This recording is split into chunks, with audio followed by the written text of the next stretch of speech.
नमस्कार दोस्तों, मैं advocate Vishnudhari Singh legal channel में आप सभी दर्शकों का स्वागत करता हूं।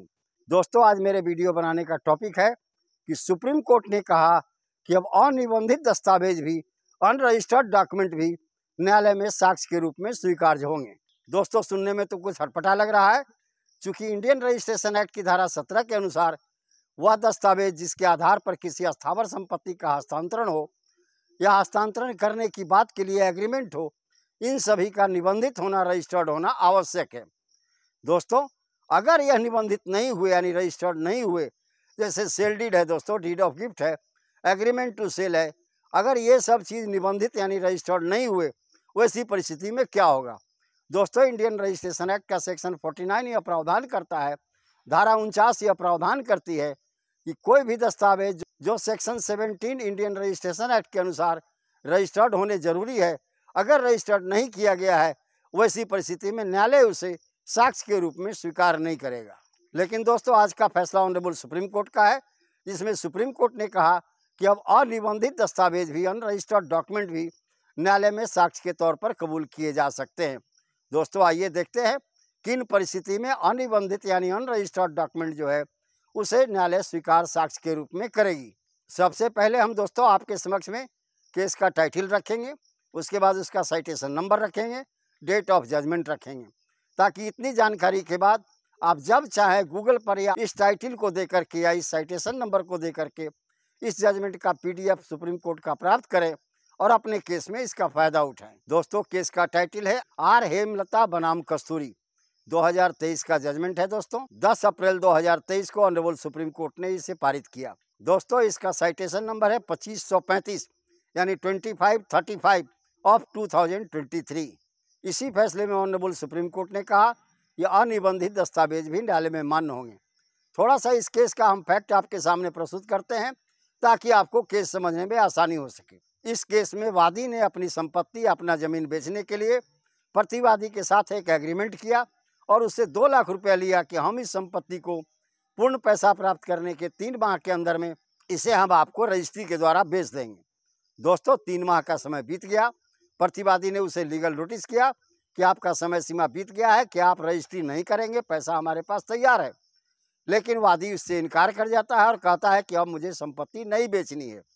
दोस्तों, यह दस्तावेज या एग्रीमेंट जो बना था 2 लाख रुपए का बयाना प्रपत्र, यह निबंधित नहीं था दोस्तों, यह अनरजिस्टर्ड था। इस पर दोनों पक्षों के हस्ताक्षर थे और दोनों पक्षों के गवाहों के हस्ताक्षर थे, लेकिन दुर्भाग्य से इन्होंने अपना रजिस्ट्रेशन नहीं करवाया। परिणाम स्वरूप सेक्शन 49 इंडियन रजिस्ट्रेशन एक्ट के अनुसार ऐसे दस्तावेज को साक्ष्य के रूप में न्यायालय में मान्य नहीं है।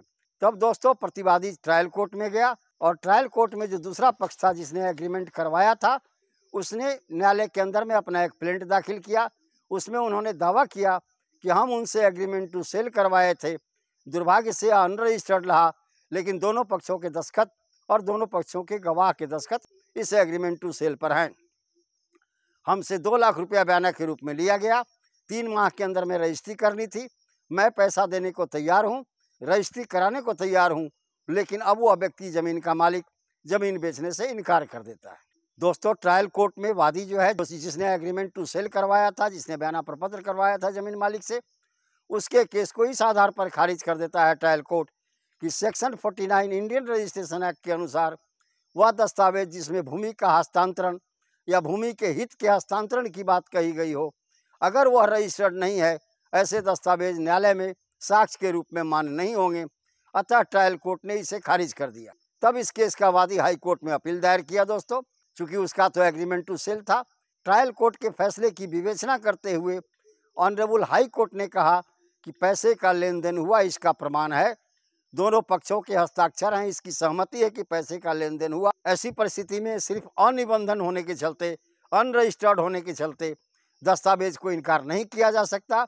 हाई कोर्ट ने वादी के क्लेम को एक्सेप्ट किया और कहा कि अनरजिस्टर्ड डॉक्यूमेंट भी, जिसमें गवाह के द्वारा यह साबित कर दिया गया हो कि यह दस्तावेज पर 2 लाख रुपया लिया गया है या किसी तरह का पैसा लिया गया है जमीन बेचने के बदले में, ऐसा अनरजिस्टर्ड डॉक्यूमेंट भी न्यायालय में मान्य होगा। तो दोस्तों, उसके बाद जो प्रतिवादी था, जो जमीन का मालिक था, वो चला गया सुप्रीम कोर्ट। दोस्तों, ऑनरेबल सुप्रीम कोर्ट ने अपना फैसला सुनाते हुए इस बिंदु पर हाई कोर्ट के फैसले को अपहेल्ड किया हाई कोर्ट के फैसले को स्वीकार करते हुए ऑनरेबल सुप्रीम कोर्ट ने भी यह फैसला दिया कि अगर गवाहों के द्वारा कोई अनिबंधित दस्तावेज न्यायालय में साबित कर दिया जाता है और दोनों पक्षों के दस्तखत हों उस दस्तावेज पर, तो सिर्फ अनरजिस्टर्ड डॉक्यूमेंट होने के चलते उसे खारिज नहीं किया जा सकता। यानी दोस्तों, अब अनरजिस्टर्ड डॉक्यूमेंट भी साक्ष्य के रूप में न्यायालय में मान्य होंगे। शर्त इतना ही है कि आपको न्यायालय में गवाह के माध्यम से उस एग्रीमेंट के बारे में, उस डीड के बारे में साबित करना होगा कि मैंने इतना पैसा दिया, इतने रुपए में इनका बिक्रीनामा था, या इनके इतने रुपए पेमेंट करने के बाद इनको रजिस्ट्री करनी थी, इतना रुपया देने के बाद सेल डीड तो बन गया, डीड ऑफ गिफ्ट तो बन गया, लेकिन इसका रजिस्ट्रेशन नहीं हुआ। ऐसी परिस्थिति में सुप्रीम कोर्ट के इस जजमेंट से यह क्लियर हो जाता है कि ऐसे अनरजिस्टर्ड डॉक्यूमेंट, ऐसा अनिबंधित दस्तावेज जिस पर गवाहों के दस्तखत हों, पक्षकारों के दस्तखत हों, पैसे का लेन देन हुआ हो, इसे साक्ष्य के रूप में न्यायालय में स्वीकार किया जा सकता है। इंडियन रजिस्ट्रेशन एक्ट के अनुसार कानून ये था कि वैसा डॉक्यूमेंट जिसे रजिस्टर्ड होना चाहिए, अगर वह निबंधित नहीं है तो न्यायालय में साक्ष्य के रूप में उसे स्वीकार नहीं किया जाएगा।